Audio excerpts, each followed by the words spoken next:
નમસ્કાર મિત્રો, સ્વાગત છે આપનું આપણી સહિયારી YouTube channel MS power GK. મિત્રો, આપણે આજે જીકે વિથ કરંટ અફેર્સનો ભાગ 3 જોવાના છીએ. મિત્રો, દરેક ભાગમાં આપણે ટોપ 10 પ્રશ્નો જે તાજેતરના કરંટ અફેર્સ અને જીકેના મોસ્ટ એમપી ટોપ 10 પ્રશ્નોનું જોઈએ છીએ, જેમાં આજે પ્રશ્ન નંબર 21થી પ્રશ્ન નંબર 30 જોવાના છે. તો સમયને માન આપી શરૂ કરી પ્રશ્ન નંબર 21. જોઈએ પ્રશ્ન નંબર 21 કે વીર સાવરકર સ્પોર્ટ્સ સંકુલનું લોકાર્પણ ક્યાં કરવામાં આવ્યું છે? વડોદરા, ગાંધીનગર, અમદાવાદ કે રાજકોટ? તો આપણો જવાબ રહેશે ઓપ્શન સી, અમદાવાદ. વીર સાવરકર સ્પોર્ટ્સ સંકુલનું લોકાર્પણ અમદાવાદ ખાતે કરવામાં આવ્યું છે. પ્રશ્ન નંબર 22 વીર સાવરકર કયા કૌશલ્યમાં અત્યંત કુશળ હતા? તીરંદાજ, ચિત્રકાર, તરવૈયા કે નૃત્યાંગના? વીર સાવરકર કયા કૌશલ્યમાં અત્યંત કુશળ હતા? તો જવાબ છે ઓપ્શન સી, તરવૈયા. વીર સાવરકર કોણ હતા? તરવૈયા હતા. તરવૈયામાં ખૂબ કુશળ હતા. જોઈએ પ્રશ્ન નંબર 23 રાજ્યમાં છેલ્લે થયેલા ડ્રોપ આઉટ રેશિયોમાં કેટલો ઘટાડો નોંધાયો છે? 10%, 15%, 2%થી પણ ઓછો કે 20%? તો આપણો જવાબ રહેશે ઓપ્શન સી, 2%થી પણ ઓછો. રાજ્યમાં છેલ્લે થયેલા ડ્રોપ આઉટ રેશિયોમાં 2%થી પણ ઓછો ઘટાડો નોંધાયો છે. કેટલો? 2%થી પણ ઓછો ઘટાડો નોંધાયો છે. જોઈએ પ્રશ્ન નંબર 24 રાષ્ટ્રીય શિક્ષણ નીતિના ડેશબોર્ડનું લોન્ચિંગ ક્યાંથી કરવામાં આવ્યું? દિલ્હી, ગાંધીનગર, અમદાવાદ કે સુરત? તો આપણો જવાબ રહેશે ઓપ્શન બી, ગાંધીનગર. રાષ્ટ્રીય શિક્ષણ નીતિના ડેશબોર્ડનું લોન્ચિંગ ગાંધીનગરથી કરવામાં આવ્યું. જોઈએ પ્રશ્ન નંબર 25 વહાલી દીકરી યોજનાનો અમલ કયા વર્ષથી શરૂ કરવામાં આવ્યો છે? 2017, 2018, 2019 કે 2020? વહાલી દીકરી યોજનાનો અમલ કયા વર્ષથી શરૂ કરવામાં આવ્યો છે? તો આપણો જવાબ રહેશે ઓપ્શન સી, 2019થી વહાલી દીકરી યોજનાનો અમલ શરૂ કરવામાં આવ્યો છે. જોઈએ પ્રશ્ન નંબર 26 સેન્ટર ઓફ એક્સલન્સ તરીકે રાજ્યની કેટલી યુનિવર્સિટીઓની પસંદગી કરવામાં આવી છે? 5, 10, 7 કે 12?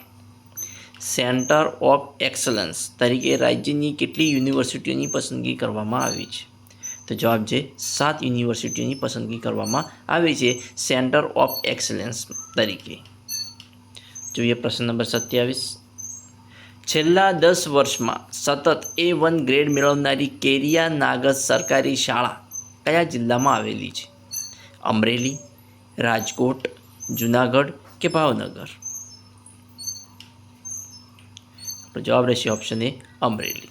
છેલ્લા 10 વર્ષમાં સતત A1 ગ્રેડ મેળવનારી કેરિયા નાગજ સરકારી શાળા અમરેલી જિલ્લામાં આવેલી છે, જે છેલ્લા 10 વર્ષમાં સતત 10 વર્ષથી A1 ગ્રેડ મેળવી રહી છે. જોઈએ પ્રશ્ન નંબર 28 કે કઈ યોજના અંતર્ગત ધોરણ 9થી 12માં અભ્યાસ કરતી કિશોરીઓને આર્થિક સહાય આપવામાં આવે છે? વિદ્યાલક્ષ્મી બોન્ડ, નમો લક્ષ્મી યોજના, સરસ્વતી સાધના કે કન્યા કેળવણી? કઈ યોજના હેઠળ? તો જવાબ રહેશે ઓપ્શન બી, નમો લક્ષ્મી યોજના. નમો લક્ષ્મી યોજના અંતર્ગત ધોરણ 9થી 12માં અભ્યાસ કરતી કિશોરીઓને આર્થિક સહાય આપવામાં આવે છે. પ્રશ્ન નંબર 29 શિક્ષણ જે પહેલાં રાજ્ય યાદીમાં હતું તે કયા બંધારણીય સુધારાથી સંયુક્ત યાદીમાં મૂકવામાં આવ્યું છે? 40મો સુધારો, 42મો સુધારો, 44મો સુધારો કે 86મો બંધારણીય સુધારો?